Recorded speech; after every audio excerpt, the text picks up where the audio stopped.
Just how good is the Rakshasa Great Katana? Why is there hype about it? Hello my tarnished friends, welcome back to the channel. We are gonna answer those two questions in this level 160 new game plus Rakshasa build video. And without further ado, let's jump in. The Rakshasa Great Katana is one of the new weapon types that were introduced in Shadow of the Erdtree DLC, the Great Katanas. What are the pros of this weapon? Well, this weapon has normal movesets of Great Katanas, but what makes it special is its skill, the Weed Cutter. This skill covers long distances with its long and wide swings, dealing a ton of damage, especially when repeated. And, as you may be aware, the skill was improved upon in patch 1.13, making the weapon swing faster. The weapon has some sort of hyper hammer. Therefore, you can perform this skill as many times as you like by spamming the skill button, provided you have enough FP and stamina to continue, with little, if no interruption, from enemy NPCs and some bosses. The weapon also has innate blood loss buildup of 55, making the Rakshasa a decent bleed weapon. This weapon scales better with dexterity, and so it's easy to prepare the build, as we are more focused on dexterity rather than balancing between dex and strength. To put simply, the Rakshasa hits hard, has long reach, and has blood loss buildup. But what are the cons? Well, this weapon can be a bit slow with its normal attacks. But again, reason one would go for this katana is for its powerful Weed Cutter skill. But then the skill can be a problem at times, especially when you overspam it. Our Tarnished will keep swinging even when we try to dodge or block an enemy attack, leaving us exposed especially against hard-hitting enemies and bosses.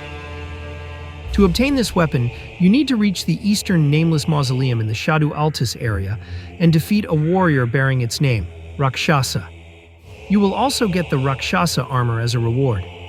For talismans, we have the ever-useful Shard of Alexander, for a 15% boost to the Weed Cutter's attack power, the Rotten Winged Insignia, which greatly raises attack power of the Rakshasa with successive hits, Lord of Blood's Exaltation, which boosts attack power by 20% for 20 seconds once blood loss occurs nearby, and lastly the Two-Handed Sword Talisman, which enhances attack power of two-handed weapons by 15%. In the Flask of Wondrous Physic, we have the Thorny Cracked Tear, which raises attack power with successive attacks, as well as the Blood-Sucking Cracked Tear, which raises all attack power by 20%, but drains HP over time. You can reduce effects of HP drain by applying the Bestial Vitality Incantation, which gradually restores HP. For buffs, we have the Blood Boil Aromatic, which raises physical damage by 30%, but reduces damage negation by 25%. A worthwhile trade-off in my opinion. Then we have the Golden Vow Tool, a craftable item that gets you 12.5% boost to attack power and 8.8% in damage negation. You will need to grab the Battlefield Priest's Cookbook 3 from a tent belonging to Mesmer's soldiers in Shadu Altus, right before the Shadow Keep elevator entrance. The crafting materials are the Blessed Bone Shard and the Shadow Sunflower. For armor, we have the White Mask Helm, which raises attack power by 10% for 20 seconds once blood loss occurs in the vicinity. Then we have 3 pieces from the Rakshasa set, each raising attack power by 2% respectively. And here are my stats for this build.